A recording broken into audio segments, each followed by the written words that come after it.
Good evening, everyone. Thank you so much for inviting me to this absolutely august gathering. It's a pleasure and an honor, and also to be sharing the stage with absolute giants from whom I'm learning constantly. And thank you, Hiraman, for that introduction. I'll give you my wife's mobile number. If even 5% of the compliments you have given me, if she gives me, my condition wouldn't be. Oh, yeah. Yes, my condition wouldn't be like this. In fact, I'm single-handedly contributing to the malnutrition cases of India right now because of. Uh, it's an amazing, incredible topic to put one's views on if you think about it. And if you don't think about it, you can talk about it for about a day without people realizing what you've said. Um, I, fortunately for myself, and I suppose for the audience as well, thought a little about it. What is it that one can say or put one's points across that hasn't already been said for 2000 years? Is there something new that I can say? I doubt it, because I belong to that community that believes is hardly any original idea ever. People have already thought of whatever you think you've thought of. But still, I'll plod on and just say my two bits here, starting with this grand word civilization. And of course, the idea, as Hiraman, from Professor Mattu's book also so eloquently described, has to be saved. But what is civilization? Have we realized what civilization is? And second, having realized what civilization is, there is our civilization, their civilization, somebody else's civilization. The next point to contemplate is, what are we proud of in our civilization? Or are we proud of only the things that our civilization did? What about the things, the great discoveries and inventions that other civilizations do? Are we not proud of that? It's a very complex issue to disentangle. And I want to do that from a scientific lens, if I may, because I think that's very important. People don't infuse a lot of Darwin or science or elementary physics or thinking, I call that as philosophy, to be honest, in thinking about these grandiose terms. And I think all of us are in a rat race of some sort or the other. But if we sit back and think about the last 500, 600 years, which is absolutely nothing in the evolutionary timescale of 14 billion years, we'd realize that we're constantly expanding. We're expanding from one system to the next, increasing our population, one town to the city, to metro, to one nation to the others. We are constantly expanding in our thoughts. Each of our disciplines is expanding. We're not contracting. We're constructing all the time. We're not deconstructing. And if we were to deconstruct, if we were to use that lens of deconstruction, we'll come at a completely different answer to what I dare say the four of us have possibly thought of. And Hiraman already alluded to one. He was being complimentary I won't use the word pigeonholing, but labeling, you can say, in a positive sense. When he says, I share somebody's ideology, I really don't know what is to be shared in any ideology. I really don't, from this lens. And I think my guru in that sense, of course, the overarching guru is Darwin, but in this context, the guru has to be Hubble. Because it was Hubble who taught us expansion is not everything. You need to go back, you need to travel down the cone to the point of the cone where you contracted to such an extent where you had the space-time singularity, the birth of the Big Bang. And it was through Hubble's shift and his redshift experiment that we know the age of the universe, that we know that the universe is always expanding. But if you were to contract, you would arrive at that profoundly philosophical concept which right now we call as the Big Bang. But beyond that, if you were to contract, you would realize that people who are talking about their civilization, people who are proud of the discoveries or inventions of their civilizations, are complete products of pure chance. If I am proud of Indian civilization, it is pure chance that, two cells decided to meet and Anand was born in India. If I talk about India, if somebody talks of Persia, if somebody talks of Ethiopia, that's in the last 2,000, 5,000 years. We never talk of that event that happened in the primordial soup 3.5 billion years ago, when you had a few elemental units of life, as were shown by the famous experiment in 1953, where you created the atmosphere of primitive Earth and you had the voltaic discharge, and then you suddenly found out that you could actually get nucleic acids and amino acids, and then suddenly from there you could actually, going by Jostak's protocell, going by William Stemmer's sexual PCR and genome sequencing, realize that we are actually products of complete chance. That few elements got together, and then you had building blocks, and then you had nucleic acids, and then you had replication, protocell, and from there we are here. What should we be proud of then? That's not my, oh, okay, right. For a second I thought it was my wife trying to find what are we proud of? I mean, when did I, as an Indian national, stop thinking that I was an Ethiopian? Why are my ancestors Hindu and not Lucy? These are the questions that make you temporarily forget the textbook definition of civilization. And now that from this lens we've forgotten it, Hiraman, how much time do I have? Another 2 minutes? I know, 2 minutes, 30 seconds then. Then we arrive at a conclusion as to what next is civilization. Is it sartorial splendor? Is it poetry, books, literature? Is it something to do with scientific discovery? I don't think so. And I'll tell you what made me realize that. On 23rd of January 2024, a day before the consecration of Ram Mandir, I was on the streets, lucky enough to be on the streets of Ayodhya, and so was Sai. He was lucky enough to be inside the temple. I saw 15-year-olds dancing on the street. And I said, hang on, why are they doing this? They don't even know the history of the Ram Janam Bhoomi. They don't know what was there before it, the mosque, which temple existed before it. And yes, it was a Hindu temple, even though many might disagree. They don't know anything about it.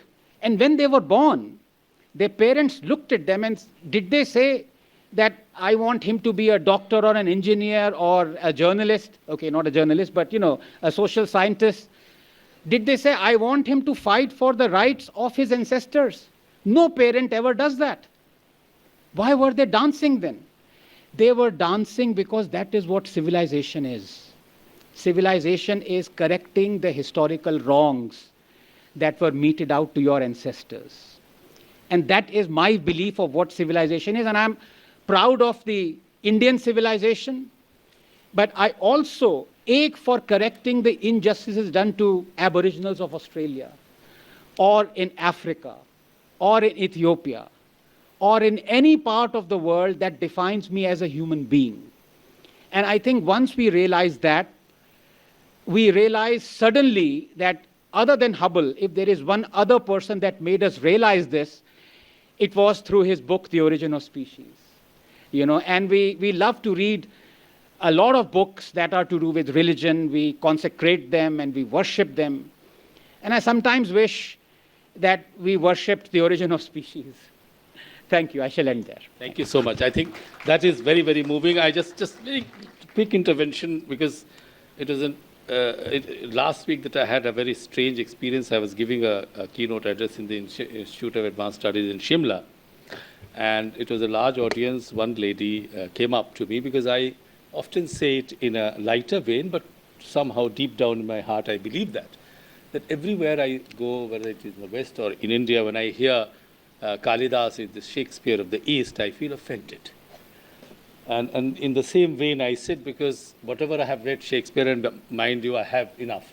And what certainly Kalidas, I said in a lighter vein, if I were to give a title, I would say that Shakespeare is not qualified even to be the attendant of Shakespeare. That lady was very offended. He said, do you have to denigrate other great people to praise your own people? Then I said, please go and read Boris Johnson's London. And what he says, he said, we are proud of Shakespeare because Shakespeare is a quarry of English language and he is our Homer. Should we not be proud of Vyasa, Vaishampayana, Kalidasa, Bharavi, Bhasa, Saumilla, Bhavabhuti? Because these are the people who have shaped the Indian intellectual era and modern scholars. So thank you very much for, and I do feel that I am proud of, and I belong to 50 kilometers away from Ayodhya, so I know this place very well. Sai Deepak, please. Namaste, Jai Shri Ram. So the topic that has been given to us is India as a civilizational state shaping a global consciousness. In a single breath, this topic has clear esoteric loftiness and a certain degree of practicality, because you seem to be speaking of consciousness and the civilizational state in the same breath. In my view, while Bharat must aspire to shape global consciousness, in its current state of mind, I believe that it is at the heart of a churn, or perhaps what I call a metaphysical civil war, wherein it is not a battle of ideologies, it is not a battle of political sciences, it is not a battle of political affiliations, it is not a battle of linguistic affiliations or regional affiliations, it is a battle of metaphysics. At the heart of it, that is what I will bring it down to in terms of brass tacks.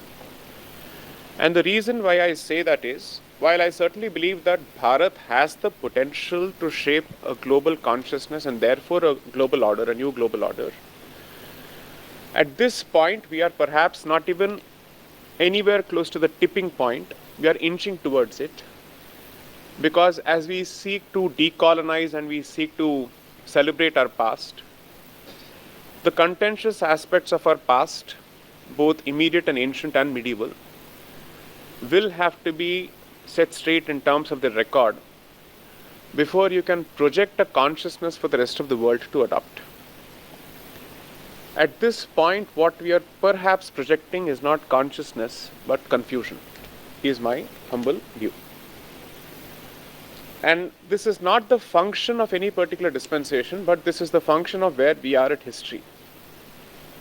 Assuming for a moment that liberalization had taken place not in 1991, but perhaps 2 decades earlier, there's a decent chance that we would have been at this state in 1991. Because you would have managed to address questions of basics in terms of Maslow's needs, and from there you'd have started asking questions of culture. So this question has started raising its head or rearing its head almost 70 years after independence, which I think is a tad bit too late for a civilization that wants to call itself the oldest and perhaps the wisest. But we'll see how wise it is as time goes by. In my view, there are 3 or 4 things that we may want to consider before we proceed to shape global consciousness, which is to ask ourselves, what is the consciousness of the Bharatiya civilization in the first place? And here perhaps there are a couple of principles and, let's say, building blocks that I'd want the audience to consider. Bharat is fundamentally a fusion of a pantheistic metaphysics and a henotheistic metaphysics, which means it sees God in all things, it sees Parabrahman in all things and the supreme consciousness in all things. And therefore, from there it comes down to the level of henotheism, wherein it believes in the universality of a particular supreme consciousness, but it believes in polytheism in action, which is to say that it is monotheistic in principle and polytheistic in fact, to put it in the words of Max Muller, because that's how he defined henotheism. Which means while there may be one universal truth at the level of metaphysics and philosophy, at the Vyavaharik level, and by the time you come down to the level of practicalities and application, those manifestations become individual, they become different, and therefore diversity in expression is to be expected at that particular level.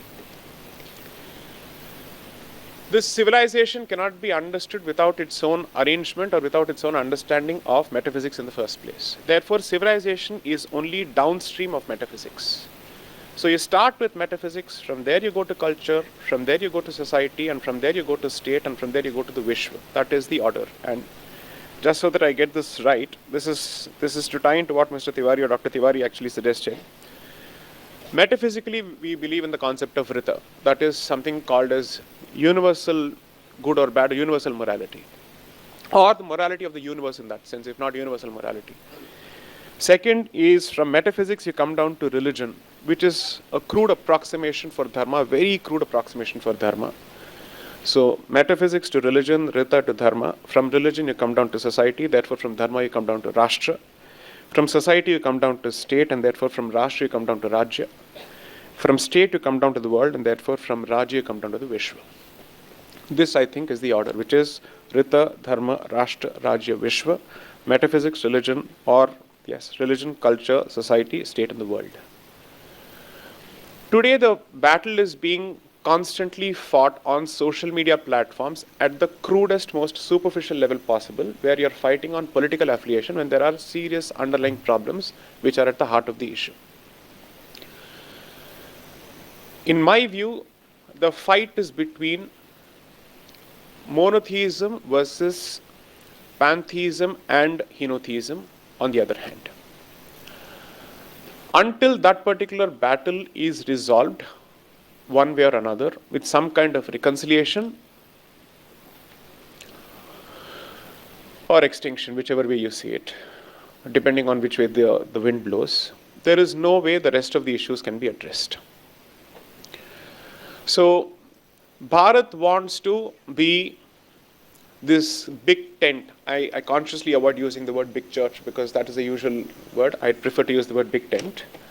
Big tent of everything, from matter to antimatter, in the hope that somehow it will find a way to reconcile both and harmonize both. That would have worked if at least there is some element of tolerance or acceptance within monotheistic traditions. But fundamentally, if it sets itself and pits itself against the other, and there is an element of rejection without which its identity is incomplete, then it's only a matter of time before it becomes a tussle, a struggle, and a war. So I don't see this as a battle that started from 700 AD. Perhaps it started with the advent of Tathagata Buddha. And ever since it's been going on. And while we want to trace, let's say, the advent of monotheism and the attendant behavior to one particular group or community or mindset, which we believe has come from outside, did we actually sow the seeds and lay the fertile ground for that very same thought through Bharat is a question that we don't wish to address. And therefore, unless we address that, we will never be able to answer the question of who aided Bakhtiyar Khilji in the destruction of certain universities. Who invited him to do so to settle what scores? Those questions will never be addressed. So what I believe is, Bharat must certainly want to shape global consciousness, but right now it is, in my view, being a poor, cheap imitator of Western consciousness. And it hasn't come to the level of policy because it celebrates its own consciousness and its own civilizational origins and contributions at a symbolic and an ornamental level, but not at the level of practical policy application. So if your beliefs don't translate to any kind of policy application, it's like the Indian ethnic wear that you choose to wear at Diwali, but it has no application when you choose to go to your office spaces on a daily basis. It has no relevance whatsoever. It is an ornament. Therefore, if Bharat really wants to be at the big table of global powers, and if it believes that economics is going to do the trick on its own, sorry, I don't think that works.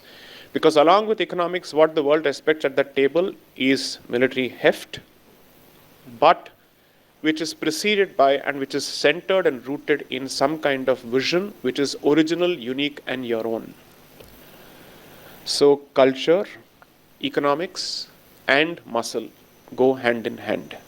And Bharat seems to focus on economics and muscle, which it must in the interest of self-preservation, given the lessons of history it is yet to draw lessons from, or let's say the periods of history we are yet to draw lessons from. But it must start defining its cultural origins and its, let's say, its theistic origins better. It is constantly trying to beat around the bush on that subject by saying we are the land of this and we are the land of that, as opposed to actually having a debate on whose land is this and why. Because ultimately those are the issues that have turned campuses into battlegrounds. And if you do not have the guts or the gumption or the reed ki haddi to discuss those issues internally, आप वैश्विक तौर पे क्या discuss करेंगे वो तो मुझे नहीं पता है, because they are not going to sit tight and wait for you to preach gyan to them. So maybe, in my assessment, the next 10 or 15 years, we'll see two things. Bharat's economic rise and its confidence being a thorn in the flesh of quite a few powers, both in the East and the West, and who you think as friends may not turn out to be friends ultimately. And you will realize that until you have the ability to go on your own, you won't have the ability to reshape the world or the global order. And simultaneously, there will be a raging battle in all parts of Bharat, played out at the metaphysical level and the physical level.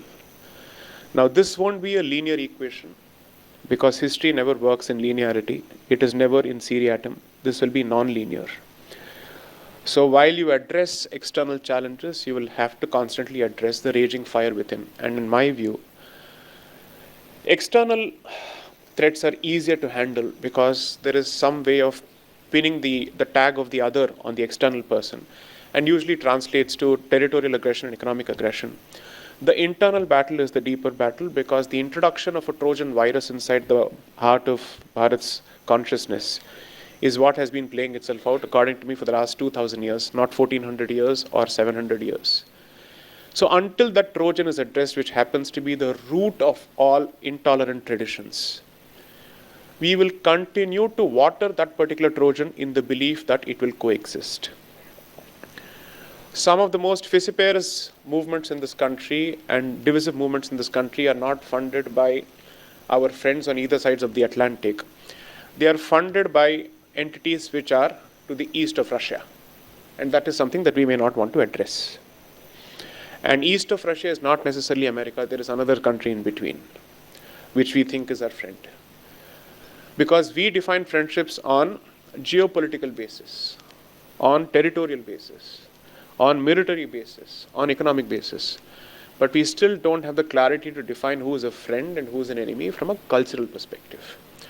So someone can be a friend geopolitically, but ultimately could be your metaphysical adversary. And that clarity is important.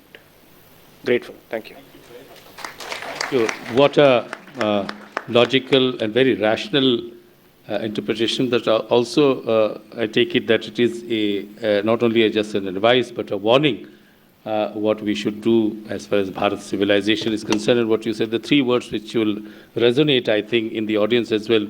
What is the original, what is so unique, and what is your own. Thank you very much, Deepak.